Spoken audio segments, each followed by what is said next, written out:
The Lord can only be reached by someone whom he has chosen for himself.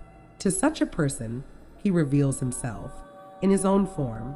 From Katha Upanishad, Friedrich Nietzsche, I would believe in a God who knows how to dance and play the flute, freed from attachment, fear, and anger, completely immersed in me and seeking refuge in me. Many people in the past were purified through knowledge of me, and thus they all attained transcendental love for me. From Bhagavad Gita 4.10. Where are we? If someone tells me to point to myself, I might be surely overwhelmed. I might say, this is my head, but not, I am the head. I might say, this is my heart, but not, I am the heart. The true I resides in the body, which it sheds when it grows old, like an old garment. These are the teachings of the Vedic scriptures. It is said that the self has already assumed several bodies, just as we experience ourselves in a new body during each new dream. That is to say, in our present reality, we find ourselves with our body consisting of the 5 physical and 3 subtle elements in a kind of dream identity. Thankfully, various spiritual traditions agree on this nowadays. There is hardly a spiritual thinker who still doubts that our identity can be defined solely by an identity card. Thus, more than 40% of the world's population today trusts in the idea of reincarnation. The concept of reincarnation, briefly explained, teaches how, after death, our subtle body leaves the present physical body and, according to its desires and the karma of the incarnated self, enters a new body, and this goes on until the incarnated soul gets fully self-realized. And that brings me to the point. Among the many selves there is an original spiritual self, which has possessed a spiritual body since time immemorial, and has been fulfilling the desires of the other selves on all different planes of existence for eons. The body of this spiritual being is therefore unborn. This being has no father and no mother, and at some point in incomprehensible time expanded into many.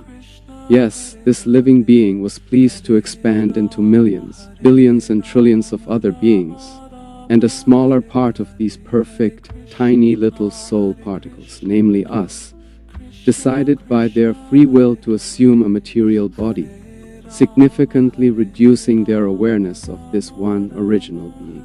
This being, however, is still, and always has been, at all times, aware of all the other beings, since it is in and with them as the super-soul.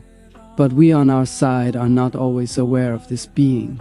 This being knows all other living beings, but hardly any other living being truly knows him.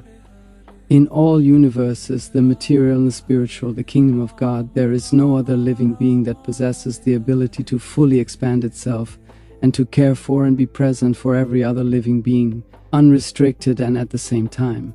And that's not all. Connected to him, every living being is under the impression that this one being is giving exclusive and full attention in full awareness about all levels of ourselves. And this even though it interacts with all other selves simultaneously with the same unrestrictedness. This being I am speaking of is called God by the world religions. It knows all living beings, but as I said, hardly anyone knows him in truth. How could they? It is a multi-dimensional being. The scriptures further explain that this God is incomprehensible, has infinite capacity, possesses all influence, all strength, all imaginable beauty, all glory, all wealth, and at the same time is able to show full detachment in his unlimited abundance. He carries and unites all this within himself. Although he controls, sustains, oversees, observes and arranges everything we perceive in this creation visible to us, he enjoys his private transcendental reality in a place infinitely distant from us, but in the opposite way to us. While in our world things have the character of decreasing, passing away and becoming exhausted, in this transcendental world everything has been continuously increasing and expanding since time immemorial. Love grows ever more, bodies ever fresher and more youthful, feelings ever more intense and genuine, food ever more delicious and sumptuous, music ever more enchanting and captivating.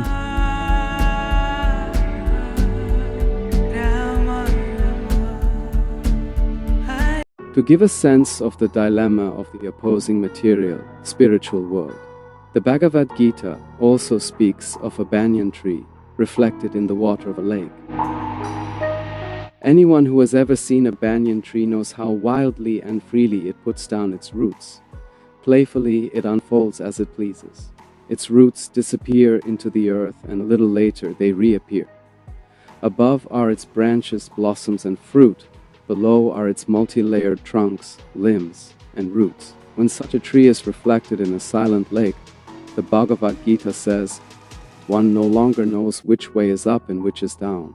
The crown of such a tree would be in the middle of the lake or far out at sea, with its complicated roots on the shore. The Bhagavad Gita, literally, the true form of this tree, cannot be perceived in this world. No one can understand where it ends, where it begins, and where its origin lies. In other words, we see the world around us as fantastic, full of diversity. We only perceive life on our planet and still speculate about what is happening out there in space. We don't know where this world begins and where it ends. There are numerous phenomena that cannot be explained, and all the diversity in the play of nature, the kinds of activities in thinking, feeling, and willing drive us out. Now, aside from what we see through this phenomenal material world, this banyan tree Bhagavad Gita verse teaches us that the true form of this material world is actually found in the spiritual world. That is, what we see here is not the original. It's just a dull imitation, so to say, a replica of what exists in its actual reality in another place far, far, far away from where we are right now. If I pick up an apple in the mirror and try to taste it, surely it won't have the original flavor, like the original apple that grew on a tree standing on the riverbank. Strictly speaking, we are cursed, deceived, and blinded to deal with a reflection, while our true nature and identity is actually identical with our divine original. Yes, we all come from the spiritual world, deep, deep, deep within our soul. We know what an apple is deep down. We, for example, still remember what authentic, real, selfless love is. We know what everything looks like, or let's say what it should be. But in our precarious situation, enclosed in a body of gross and subtle material elements, confronted with the tainted apple, we are unconsciously denying the original, the true deliciousness of everything. We miss the original flavor. Someone who seeks, or let's say wants to grab the opportunities in life, now will naturally be drawn to sailing out onto the lake. Who wants to stay on the shore when they are born into this world? Everyone wants to go far, high, be great, be in the center of everything and conquer the heart of the world stage. This in turn offers the opportunity to get lost, to become naturally more and more entangled, and to lose one's true way, because ultimately no one knows where the material world ends and where it begins and where its origin lies. The last sentence was again a quote from 15th chapter of the Bhagavad Gita. And since we sail out, what do we get? Only the shadow fruit on the lake. But let's briefly focus again on the other point this verse makes. The spiritual world is not empty, formless, and without diversity. No, this eternal world is the origin of the original freedom, vastness, and abundance, branching through a wilderness which we experience there with our true self and without any danger of getting lost. Because, and we will discuss this later a bit more in detail, in comparison to the material world, where we are different from our bodies, in the spiritual world, we are in fact identical with our bodies. Here, in this material world, we must first understand that we are not our body, our address, and our name. Beyond over there, we indeed are. There we're living in the eternal here and now beyond time and space.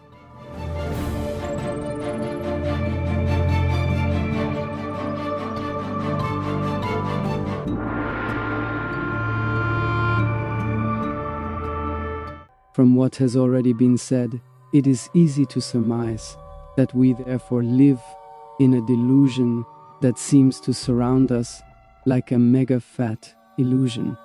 This illusion is called Maya in Sanskrit, that which is not.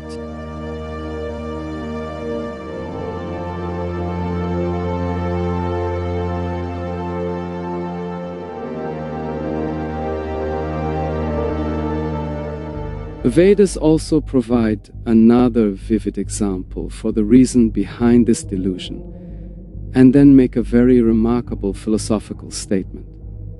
The parable goes as follows. A child stands at night with its mother in front of a tree through whose branches the moon can be seen. The child is so naive that it asks its mother to pick the moon for it, which hangs like an orange in the treetop. The mother tries to calm the child and explain, "I can't give you the moon. It's many, many thousands, even millions of kilometers away from us. It only looks like it's hanging there on a branch." But the child persists and pulls on the mother's skirt. "Give me, give me, give me." The clever mother finally finds a solution.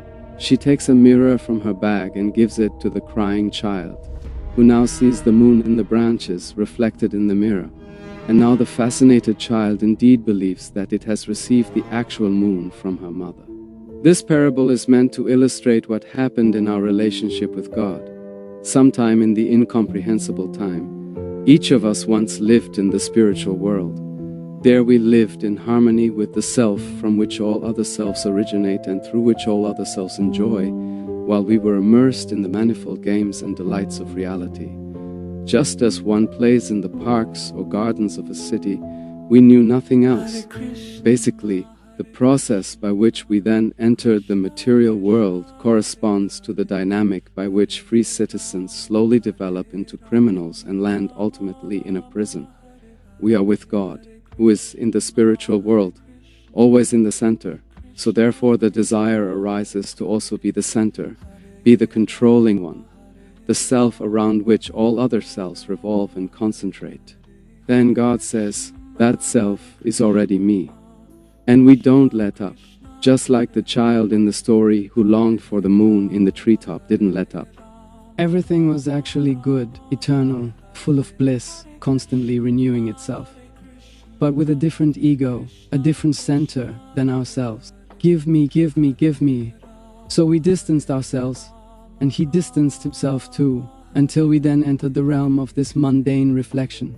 Here, through a false ego, we became, indeed, apparent, independent enjoyers. Here, there is no longer any awareness of another center, except ourselves. We even would have to get hardly trained to become a little more selfless and less ego-centered.